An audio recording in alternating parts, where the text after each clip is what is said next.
Jason Rowland, John Thaxton, Paul Burke, Eamon McGee, Ricky Hatton. Plenty of fighters out there. And then there's this Bernard McComiskey. Well, I don't think he'll be looking that far ahead just yet, but he'll be just pleased to get back in there. It's been a long break for him. He's boxing quite well here. It's good pressure. And he's never really let Gibson into the fight at all. 27 years of age, McComiskey. He could make an impact, but he must fight regularly. And their fans here, he's got a following from when he was an amateur.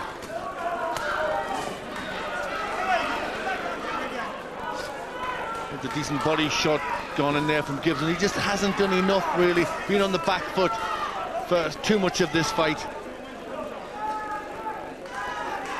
Not really technical enough, is he?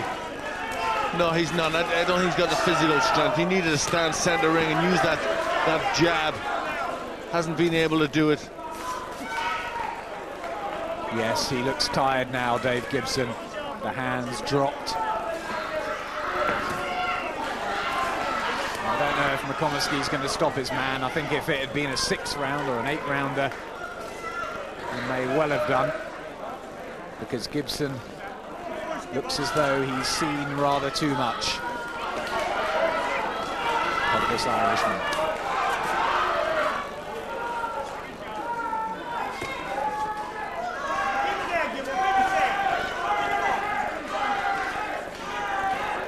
Well, he's getting a decent start back to his career, McComiskey, but obviously there's still a lot to work on in the gym. He's got to use a bit more head movement. Gibson really hasn't capitalised on the lack of head movement from McComiskey because he hasn't thrown enough. Obviously talented, Bernard McComiskey. 8 wins in his 9 fights. But he must be more active this year.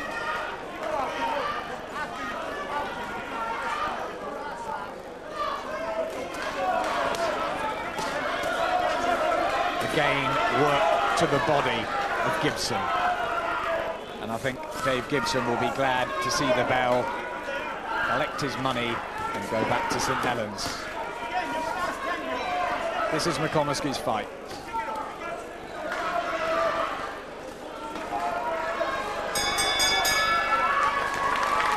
An embrace at the end. And McComiskey goes straight over to referee Barney Wilson.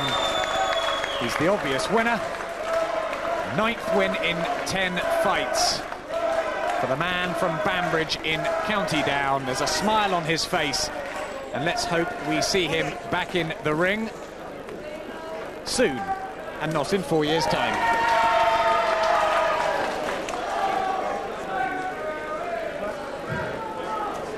Ladies and gentlemen, the referee Barney Wilson scores that contest 40-37 in favour of the winner, McComiskey.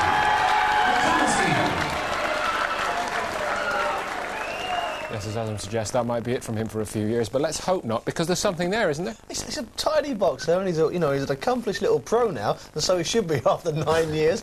I mean, when he first came over to England, I think he was looked after by Howard Rainey, and at the time I think he was getting some really good sparring with Colin McMillan, who was the world champion at the time. So, he's got some pedigree as an amateur, he had some pedigree as an early pro. It's just that 9 years on, 27 years of age, wonder what he can do now. What can he do, Barry? Well, this game's about continuity. He's got to keep going. Whatever he's going to achieve, he needs to achieve it very soon. He's 27, but, big 4-year gaps in your career is not conducive to being a success. I hope he keeps going, and I hope he can win something of some significance. He'd have to, even to start to make up for lost time, if that's possible, he's got to string together 5 performances a year, hasn't he, minimum? Oh, absolutely. I mean, to my mind, a boxer without cuts needs to be boxing every 6 to 8 weeks, and that means, regular sparring, regular training, competitive matches that are going to bring him and rise him up to championship level. He can fight for the British title because he's from Banbridge. And just one other. To bigger fights. He did outpoint Scott Dixon to win something called the WAA welterweight title, but that's meaningless. Glenn's right, he needs a bigger fight.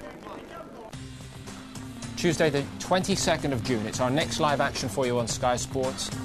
Tuesday night at 8 from Ipswich on Sky Sports 1. That's Tuesday, June the 22nd at 8. Now a roundup of news from abroad this week. Roy Jones has added the IBF light heavyweight title to the WBC and WBA crowns already held, outpointing Reggie Johnson easily. Oscar De La Hoya's world welterweight unification match with Felix Trinidad. Excuses under the sun. It's a problem that fighters deal with when you've got hand problems. You just get on with it and you do it.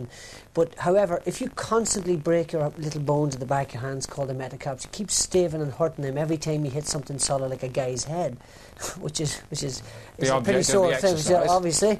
The point is, over and over again, you start to lose the confidence in your ability to plant your feet and punch with authority, and you throw clusters of punches rather than power. Now that's not making excuses for him. It was a dismal performance, to say the least. It was a poor, insipid performance, but he does lack confidence in his own ability to land hurtful, heavy punches, no doubt about that. But he was very, very busy. We showed over 400 punches thrown. Are you saying that there were 400 largely innocuous punches? Yeah, well, that's what I'm saying. They weren't even accurate. I mean, there were some really accurate punches, but they didn't seem to be doing the damage. We used to consider him a formidable puncher. Not anymore. Now, whether that's the problem with the hands or whether that's the confidence that he can't sort of put down punches with power, I don't know, but there's something wrong, and it's not going to beat the top quality guys. If you look at the first 2 rounds, and you showed it there, he's clearly turning his shots. He's in close and he's throwing good shots. And then suddenly, come round 6, his shots are wide. You can see it's clear. You don't have to be an expert to see that he is no longer turning his shots. And if he's not turning his shots, and if he's not getting that extra half-inch of leverage, he's not going to knock anybody out. He told us before this fight, short to medium term now, he's thinking about light heavyweight. Would that solve some problems? Well, it would solve his, possibly if he was tired in a really hard fight, it would solve that problem. But going up 7 or 8 pounds isn't going to increase because the damage in his hands or elbows. They're going to be bigger. Absolutely.